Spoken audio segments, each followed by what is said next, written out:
As the rest of the people were marching in, I thought it was appropriate to talk to at least a couple of the councilmen here that we have a moment of silence for Mr. Blaine, if you will bow with me.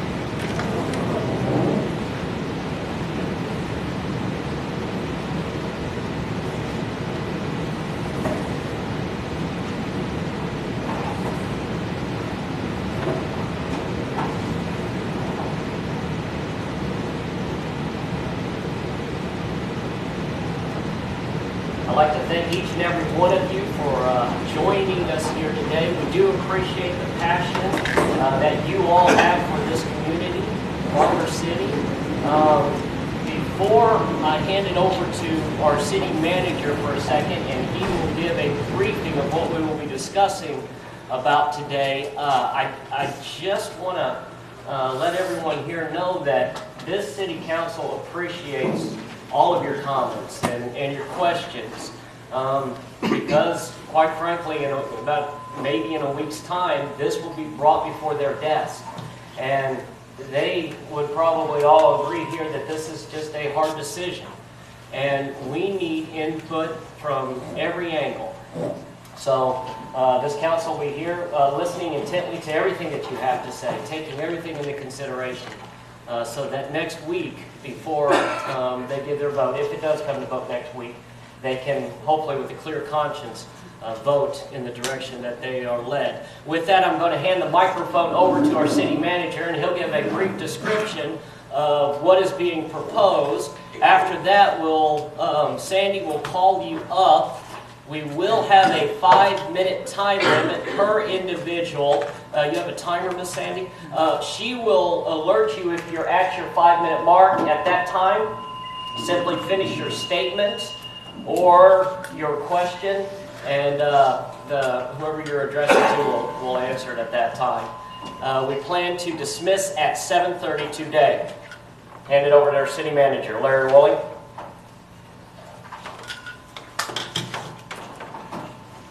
Thank you, Mayor. Briefly, to give you the overview, back in 2011, there was an informal meeting with Mr. Jim Swartz at his residence.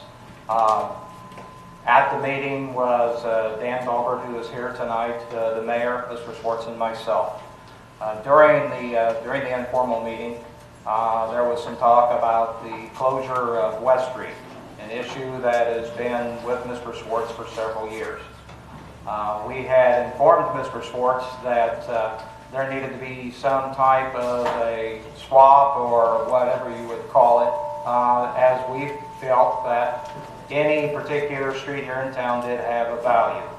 And shortly thereafter, we came up with some high-value property, a very high-profile property, knowing that one particular business had tried to expand and could not expand, and they were landlocked. They couldn't find any other locations. So we had kind of picked out the area in question along Illinois Route 54 as you go into what's commonly known as Perhay Plaza. We came up with the total of 5 acres for 2 blocks. We've discussed this many a times, and that's currently where we're at. There again, it's been a 2-year process. It's been through many legal channels. It's been reviewed. I don't think that there's too many angles that haven't been discussed. I'll turn it back to the mayor. Sandy? Jan Diedrich.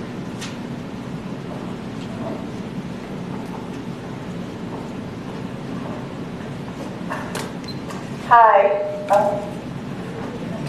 Hi, I'm Jan Diedrich. I've lived here all my life. I've got a petition that Sandy has the original, and you've got typed copies of the names against the trade of the 2 blocks of West Street for those 5 acres. I'm against the swapping of any street to any private individual for any reason. The streets are laid out in a certain way for us to get from one place to another. The only reason they should be closed is for safety. I'm not against the expansion of KC's, nor is anyone that I approached. okay? My reason for doing the petition was to see if there were other people who felt the way a few of us here felt. So the petition has 318 signatures. Terry Kelly and I had a group of citizens who wanted to help, and we appreciate their support. We weren't able to do every house because of time constraints, so we decided to pick small sections over all areas of town. You should know, I wish I had 2 petitions. One for the people that actually signed, and one for the people that verbally agreed but were afraid to sign for certain reasons. You'd see probably 600 or 700 instead of the 318. Now I have a few questions and comments. What are the long-term plans for the properties that he owns when he's gone? That factors into your decision. What happens to that land? If he's asking us to give us our public streets, we need to know that because that's going to help us. It might make us feel better about it. Number 2, what are your long-term plans for city growth? What plans do you have? Does it include the 20 acres that you need to develop? He is the perfect person to help you. He wants to be in Barber City. He's made this beautiful where it is. He would be the perfect person. You need to ask for his help and you need to put that in deal. I tell you that a lot of people are not happy because they feel they've lost tax revenue. I don't know anything about that. I haven't been able to do any research. However, if you guys want to know, I'm on vacation this week. I'll help you if you want any information. I only know about the last one because I can remember it. $2,400 a year. Now it's $560 without the house. You really need to think about what you're doing. Don't just focus on one business short term. If you trade this street, you're setting a precedent. This is just the beginning. What about other businesses that want to expand? What about new businesses that want to come in? Unless you ready some of those limited options that you guys have mentioned, guess who you're going to be going to? And what will you be trading next? There's also the subject of the loss of affordable housing here. Just a little inconvenient. We're just a little too far to be convenient for Champaign and Bloomington. We're a small community. We are a safe community. We're a close community. We've been through the ringer this weekend, but we will be through this. And that's what people have to know, and we have to lure them here because of that. The letter that Casey sent back in August is just as evasive and generic as the answers we've heard up to this point. I worry that you're going to do this deal, you're not going to have anything for that 20 acres, you're not going to have anything for any property development, you're not going to have any assurances about the property that's left, and then Casey's going to want that 5 acres. So, don't worry, I'm almost done. This is just my comment. This is a small town, and this is not big city politics. In 2011, if you started having those meetings with them, you should start talking to people. You could have a meeting, not a hearing, but just a public meeting to get people's input. We're a small town. You can't keep secrets. It's hard to. I understand you don't legally have to tell us anything. But there are sometimes when it's a good idea to do that in a small town like this. When you're open and honest and forthright, you get all the information that you need. Gather as much research as you need to have to be able to make the best deal for Farmer City and for the owner to get what he wants. And you could end up meeting someone very liked and well respected in this town. And you can get an opinion for some reason. But it can really, really work, but you have to do your homework first, and you have to get information from the people who have the knowledge. A lot of knowledgeable people in this town. If you're open and honest first, then you can actually make a decision and stand up for it and stay behind it, whether we like it or not. Right now, there's a feeling of deception because this has been going on so long. I just found out about it in June. And you don't want that deception. I'm sure it wasn't on purpose. I don't think it was on purpose.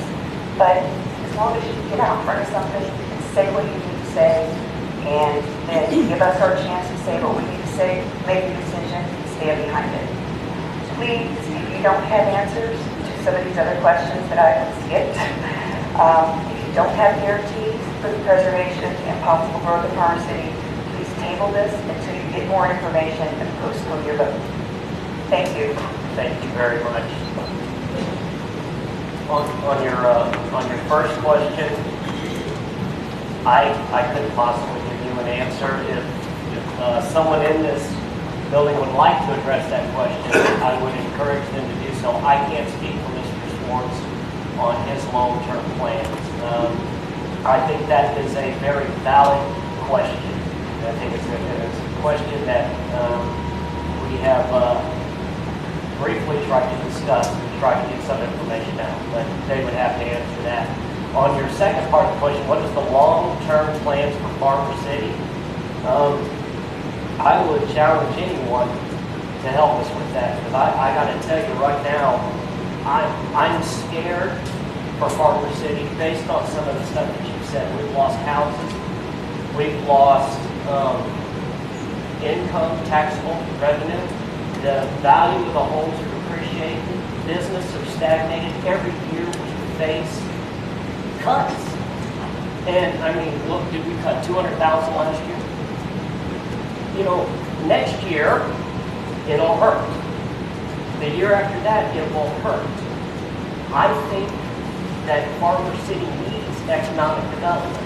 But then I look around the community and I'm not seeing places for economic development. One of the things that I have to say is Mr. Schwartz owns the land. So you said what down the road, the question is what now?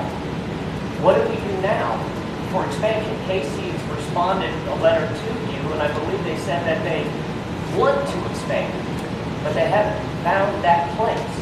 And we've encouraged them. What about this place? No, it's brownfield here. What about this place? No, our philosophy is we can't move over here. We need these tax dollars. We need these jobs. We need economic development. In addition to that, I'm working as, you probably know that I'm not the city manager. You know, we are legislative owned, but I'm working my tail off a bit with realtors and builders. We need houses.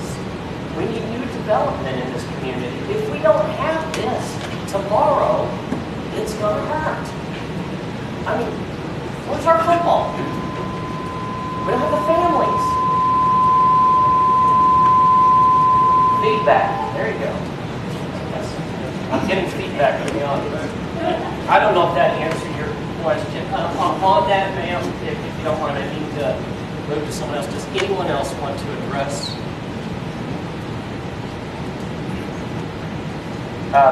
Just throwing out there is that there was, I love Facebook and I try not to respond to anything that's on Facebook because some of it sometimes just gets a little out there too far.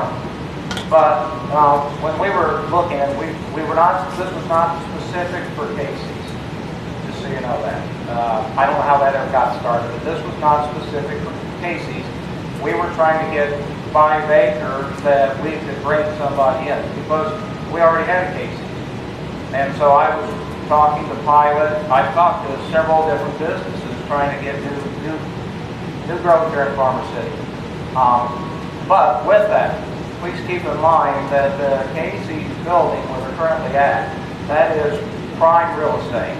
And we have had 2 businesses that are really interested in that building.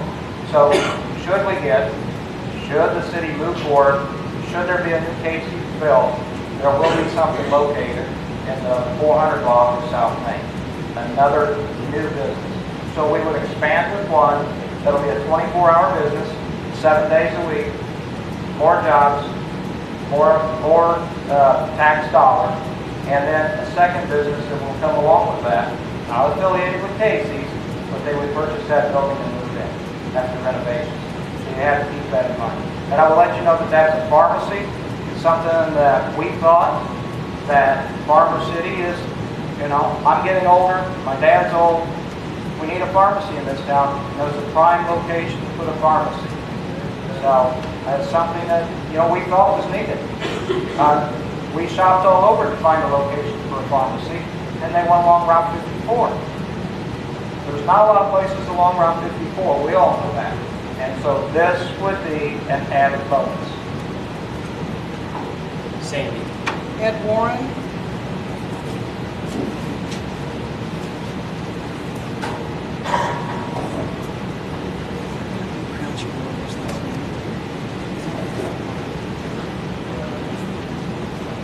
My name is Ed Ward. My wife and I reside at 212 West Market Street, near born and raised west of town. I hope Casey's deal can be worked out. Do you have concrete evidence that they will come in if this is transpired? The other question, I hate to see you close 2 blocks of a city street to benefit one person. There's roughly 2,100 people here in this town. We close 2 blocks for every person here. There's no town left. So I hope you can work something out, get Casey's in here, get a pharmacy, as you mentioned. But I hate to see you close streets for one individual person, because next year, if you do, I may want to close my street. You know, it could snow. So think of that, please, and good luck on your decision. Thank you, sir. I won't speak for the rest of the council, but it is taxing me. I agree we should not close the street for one person. But my decision will be based on will the closure of the street benefit the whole community with what we gain. On your other question on whether or not Casey's is a done deal, I'm going to hand this over to Larry, and then if any other council person would like to speak.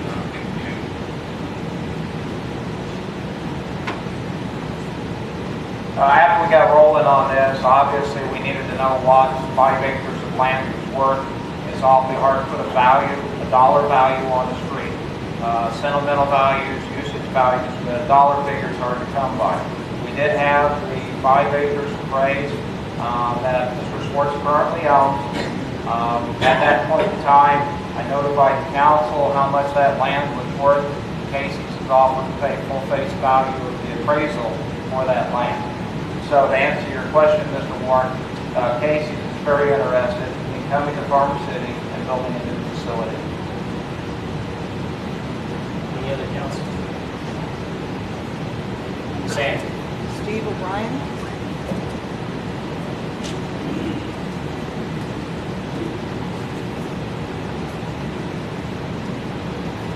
Good evening. My name is Steve O'Byrne. I'm an attorney from Champaign. I'm here on behalf of Lynn Amaker. Lynn, as you probably know, lives at what would be the northwest corner of West and Water Streets. So he is someone that is going to be specifically impacted by whatever decision you guys make. He's probably the most unique person in the whole village as far as having this have an impact on him, the value of his property, the access to his property. You know, right now the status quo is that everyone, including Lynn, has the use of West Street between Water and Green on the north. Lynn, like everyone else, pays taxes, and some of those taxes go to maintain the street and keep it open for everyone. In particular for him, the access to his home is now and has been for many years from West Street. Now, certainly the law allows Farmer City, through its elected officials, to vacate a street. It's an action you take legislatively. It takes a 3/4 vote. One of the things you're supposed to do in doing so is to find that there's a public purpose, not a private one. In this particular case, what's the purpose? It seems that one thing someone could say is, well, what's happening here is that Mr. Schwartz, in owning the 5-acre parcel that you want to try and use for development with Casey's, is coming to you to get done what he cannot do himself. He's using your legislative power and authority to close this street, affect the people of the community, and affect Lynn in particular. There's not been any offer from Mr. Schwartz to buy Lynn out. The only offer that's come so far is perhaps giving him a little easement, 20 feet, in order to get to the road, one that he'd have to put in himself and one that's only good for him.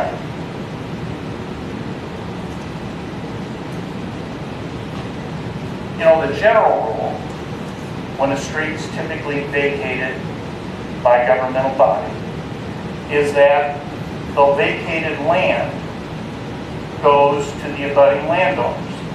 Both sides of the street get to the center line.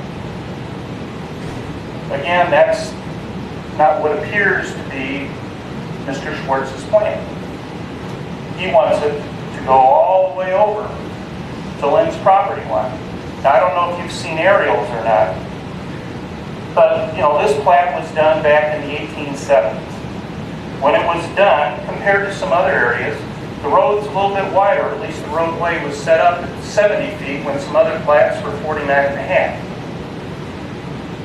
We've got the street going down through there that's been there for years and years. And while it's not a matter of legal ownership, certainly for all of you, when you're in your yards at night, you're mowing the grass all the way up to the road. You're playing football in that portion. It feels like it's yours. If you look at Lynn's, he's got a driveway that comes out of his garage that's on the northern edge of his property. That's got some length to it. If this goes through as proposed, he could end up where there's barely room for him to park his car on his own driveway.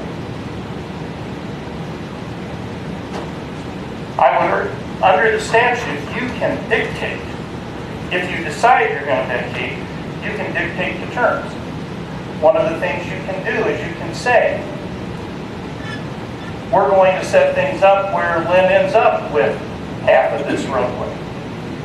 But I think the beginning thing you've got to decide is, why are we doing this? Are we being potentially used in our efforts to try and get something done for Farmer City?